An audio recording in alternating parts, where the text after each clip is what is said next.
medyo may connected sa politics natin. Ano yung opinion mo? Halimbawa, kung si VP Sara Duterte tatakbo sa pagka-presidente sa 2028, ano po yung masasabi mo? Yung opinion mo lang po. Taumbayan Pakinggan dito sa Boses ng Katotohanan. Opinion ko lang po na. Oh. Okay naman po sa akin. Kasi ano nga po siya ng tatay niya. Pero depende pa rin sa kanya. Kung siya'y Kung papayag na tatakbo. Kung ano po yung palakad niya or... Pero ano yung masasabi mo siya bilang kalihim ng edukasyon natin? Sa akin po kasi graduate na ako. So may kapatid po akong kumbaga parang grade 10 na po siya, na high school. For me, okay naman po siya sa akin. Pero di ko pa rin po kasi na yung kapatid ko natatanong about sa pag-aaral. Sa pag-aaral. Pero kung sa akin po, parang mas okay po kasi yung dating routine ng pagpasok, which is July po. July? June. June, oo. Kasi po di na po na, parang hindi na po na i-enjoy ng mga bata, yung kanilang vacation ng Opo. April, May, ano? Kasi po yun summer na Pagka swimming na po, ngayon kasi back to school na. Parang Dahil iba dun po. sa K-12 yata yun. Na-move talaga naman. Ito yung second question ko, ano? So, kung sakali si VP Sara, sa'yo okay naman, tatakbo siya. Ngayon, sigurado meron yan makakalaban. Oo, no. Kanino ka? Ang tanong ko naman ngayon, kanino ka papanig? Yung sa opinion mo lang, yung talagang nasa puso mo lang at isipan. Sigurado makakalaban yan si Senador Idol Rapi Tulfo. Ang pangatlong makakalaban yan, si Speaker Martin Romualdez. Kanino ka sa tatlo? Mas okay kasi ako sa kung babae po. Para, kumbaga, may kaya rin naman pong gawin yung babae. Yung babae. So, ibig sabihin, kanino ka? Baby to sa VP Sara ka. woman empowerment. Yun ang pinaiba. ma-achieve sa ngayon. Sa Pero ngayon kung po. sakaling, kasi medyo maingay sila ngayon Yun Hindi na nga natin po, malaman kung ano yung Oo. kung ano na yung totoo, kung ano yung hindi. Okay. As of now siguro pag mga 50-50 ilang ang chance. months or matitingnan natin kung talagang ganun talaga yung sinasabi nila kung ano. Siguro kung tatakbo siya, may possible talaga na. Ito po yung aking follow-up question. Oo. Ano? Sigurado po meron siyang makakalaban. Ito po, ito sample lang po, opinion mo lang din. Kung kanino ka. Makakalaban niya sigurado si Senador Tulfo. Okay po? Si Idol Tulfo. At saka si Speaker Martin Romualdez. Ngayon, kung tatanungin po kayo, kanino kayo sa tatlong yan? Sara. Kay Sara. Ayun. Okay. Mas malawak yung ano niya sa politics. Karanasan niya. Kasi medyo dumaan siya sa proseso, naging mayor ng matagal. Tsaka kumbaga meron na siyang na-achieve. Totoo naman. tsaka meron ng tutulong sa kanya dahil Oo. kumbaga yung tatay niya. Opo. Sabi. Oo. Advisor niya yun, di ba? Oo. Okay, ate, thank you. Sa iyo naman, ate. Okay na sa kanya yun. Hindi po, ito lang po. Kasi iba naman yung idea mo eh. Oo. Although, dun sa last question ko, nag-contribute ka sa kanya. Ito, same question lang.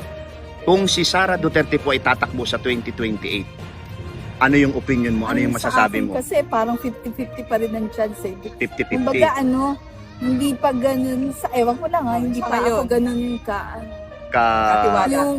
yung balance pa rin yung baga Oo. parang hindi pa siya, hindi pinapakita na si Sara kaya Oo. lang, hindi pa ganun hindi pa niya nare-reach yung peak na talagang Na Oo, ng tao, gusto tao. talaga ng tao. sa opinion ko lang yun Opo. kasi marami naman talagang pag sinabing Duterte nandoon yung ng tatay niya Oo. di ba? Oo nga. Oo. Ito po, sabihin natin, sigurado meron siya makakalaban. Oo. Same question kay ate, Senador Tulfo at si Speaker Romualdez. Kanino po kayo dun sa Doon tatlo? pa rin ako kay Sara kasi kumbaga kung i-compare lang Oo. mas malawak yung alam mo sa Sara. Oo. Kasi parang na siya sa masa Oo.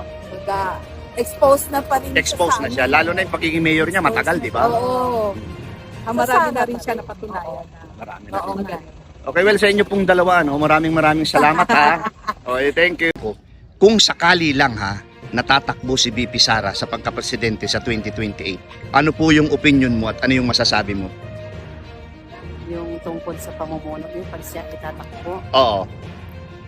Depende na lang po siguro yun kung hindi kasi natin hawak yung utak nila kung ano talaga yung plano nila Plano. para sa sa Oo. Pilipinas. Oo. Kasi karamihan naman po pag nakaupo na sa sa posisyon, nawawala na po yung mga magagandang plano. Pangako.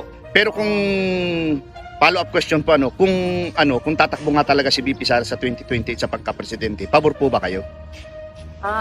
Para sa akin lang po Oo. pabor po ako kasi kung sa bagay yung naumpisahan ng tatay niya, Oo. gusto ko po sa akin lang po Ipagpatuloy. ipagpatuloy talaga. Oo. Sa tingin niyo po ba ngayon, medyo hindi po ba na ipagpapatuloy yung nasimulan ni former PRRT? Wala po talaga. Wala po talaga. O lalo pong naging hirap. Lalo naghirap Opo. sa mga bilihin. Opo, tumaas lalo ang mga bilihin. Okay po. Ate, last question. Sigurado, kung tatakbo si VP Sara sa 2028, meron yan makakalaban. Opo. Ngayon, kailangan ko pa rin yung opinion mo. Ang posibleng makakalaban yan, si Idol Rapi Tulfo, Senador Idol Rapi Tulfo, at saka si Speaker Martin Romualdez. Ngayon, ang tanong ko sa iyo, kanino ka papanig dyan sa tatlong yan na makakalaban, na maglalaban-laban? Sa tatlo po, Oo, parang gusto ko pa rin po si Sara Duterte. Sara Po. Duterte. Bakit po? Kasi kung sa bagay yung pamumuno ko mula doon sa tatay hanggang sa mga anak ay nasusunod po nila yun. Pinagpatuloy lang po talaga. Okay po. Kung ano po yung puno, yun din po yung puno. Okay. Ate, thank you po ha. Sige Okay, po. thank you. Okay. Please, ito mga kaibigan, mga viewers, meron tayong nakita ka. Kuya, walang galang na sa iyo. Welcome sa Rodel's TV. Ako si Kuya Rodel mo, Oo. Ngayon, anong pangalan niya? Renan Lumuntad po. Reynaldo. Renan. Renan, taga saan si Renan? Nasa taga Negros ako pero nasa Baysa ako ngayon. Okay. Kung sakali lang Oh. na si VP Sara tumakbo sa pagka-presidente sa 2028, ano yung opinion mo? Ano yung masasabi mo? Okay agad yun. Okay yun. Bakit naman? Kasi sa tatay niya pa lang, daming nagawa eh.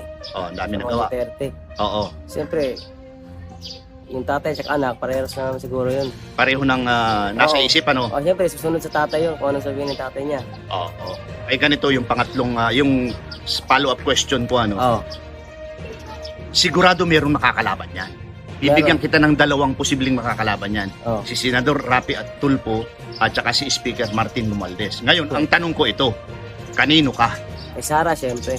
Si Sara. Sara ako talaga. Okay. Sir, thank you ha. Okay. Okay. Please ito mga kaibigan, mga view boses Angela ha. Wala tayong lapel. Wala pang budget.